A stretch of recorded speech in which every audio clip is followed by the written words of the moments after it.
A primeira em João 11, 3 a 16, que é uma história conhecida de todo mundo, que é a ressurreição de Lázaro. Creio que todo mundo conhece a história de Lázaro. Lázaro fazia parte de uma família junto com suas duas irmãs que eram muito próximos de Jesus. Era uma família que geralmente dava acolhida a Jesus, era um lugar que Jesus gostava de estar, era onde Jesus se sentia em casa.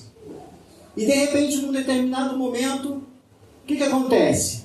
Jesus tinha acabado de sair da Judéia, tinha sido ameaçado de morte, estava dando um tempo na Judéia, e de repente chega a notícia: Jesus, o seu amigo Lázaro, a quem tu amas, está muito enfermo. E Jesus continua ali, trabalhando ali mais 2 dias, e de repente Jesus fala assim: agora nós vamos. Mas Lázaro morreu. Os discípulos demoraram para entender. Quando a gente vai olhar aqui, o texto vai dizer assim: mandaram, pois, as irmãs de Lázaro dizer a Jesus: Senhor, estás enfermo, aquele a quem amas. Ao receber a notícia, disse Jesus: essa enfermidade não é para a morte, e sim para a glória de Deus, a fim de que o Filho de Deus seja por ela glorificado. Jesus já tinha um plano ali, sabia que ele precisava deixar que Lázaro morresse para que Lázaro fosse ressuscitado. Ora, Jesus amava a Marta e sua irmã e Lázaro. Quando, pois, soube que Lázaro estava doente, ainda se demorou 2 dias no lugar onde estava. Depois disse a seus discípulos: vamos outra vez para a Judéia. E disse-lhes os discípulos: Mestre, ainda agora os judeus procuraram apedrejar-te, e voltarás para lá? E respondeu Jesus: não são 12 as horas do dia? Se alguém andar de dia, não tropeça, porque vê a luz desse mundo. Mas se andar de noite, tropeça, porque nele não há luz.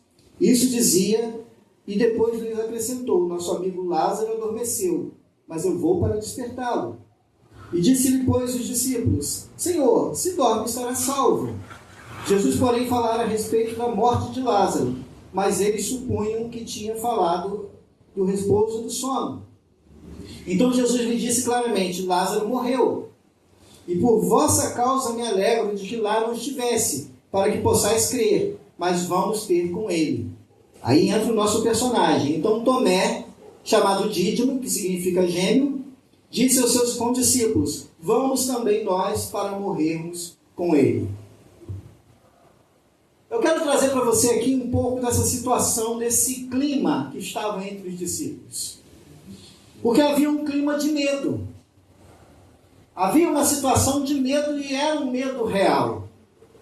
Alguns medos que nós temos na nossa vida são medos irreais, e outros são medos reais. Às vezes nós podemos ter medo de coisas realmente reais. Os discípulos estavam com medo da possibilidade de serem mortos.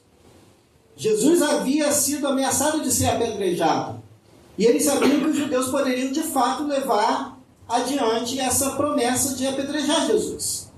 E eles, juntamente com Jesus, poderiam realmente também serem apedrejados. Então havia um medo real. Que medo nós temos na nossa vida? E como esses medos têm afetado a nossa vida? Talvez como os discípulos, a gente pode estar com medo de constituir uma família, né? Você que é jovem aí, que está namorando, e às vezes fica pensando assim: será que eu posso realmente assumir esse compromisso e me casar, e assumir o compromisso de alugar uma casa e de ter uma família? Será que eu posso assumir o compromisso de ter um filho? E como que vai ser para criar? Como que vai ser para educar? Como que eu vou dar educação? Como que eu vou manter? Hoje ter um filho é muito caro. Será que de repente o meu medo de empreender, às vezes eu estou num trabalho que eu estou cansado e está me fazendo mal, e de repente me surge a oportunidade de empreender, e às vezes eu tenho medo de dar um passo à frente porque se der errado? Quantas coisas a gente pode relacionar a nossa vida com medo? Os discípulos tinham medo real, o medo de que poderiam ser mortos. E o medo, muitas vezes, ele paralisa a nossa vida e a gente é impedido de ir à frente. Os discípulos estavam ali questionando a Jesus, dizendo: Senhor, mas não foi agora? Não tem poucos dias que a gente saiu de lá da Judéia sobre uma ameaça de morte, e agora o Senhor está me dizendo que Lázaro já está morto. Então deixe eles enterrarem Lázaro lá.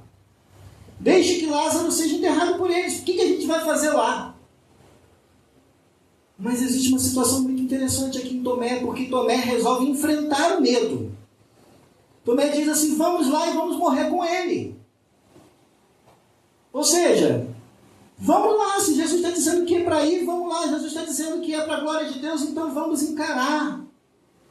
Assumir compromissos e assumir riscos do reino de Deus tem a ver com a glória de Deus.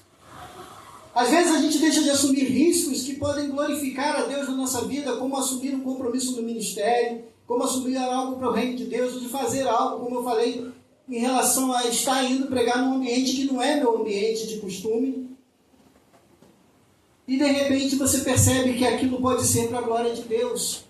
Mas se você não vence os seus medos, se você não vence aquilo que está te paralisando, se você não vence aquilo que de repente, no momento da sua vida, te impede de ir além, você na frente pode se arrepender de não tomar essa decisão.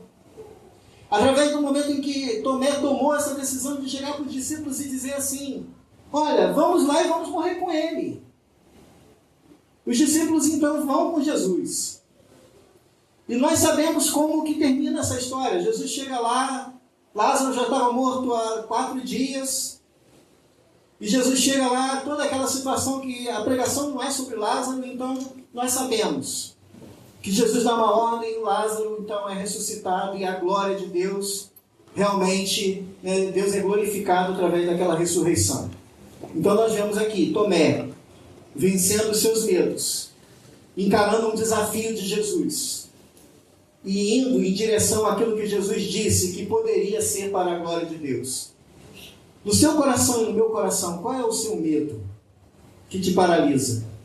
Qual é o seu medo que te impede de ir em direção àquilo que Deus quer fazer na sua vida? Qual é o seu medo que te impede de ir além? Então Tomé, o primeiro momento que nós temos aqui, Tomé enfrentando um medo que não era só seu, era o medo também dos seus discípulos.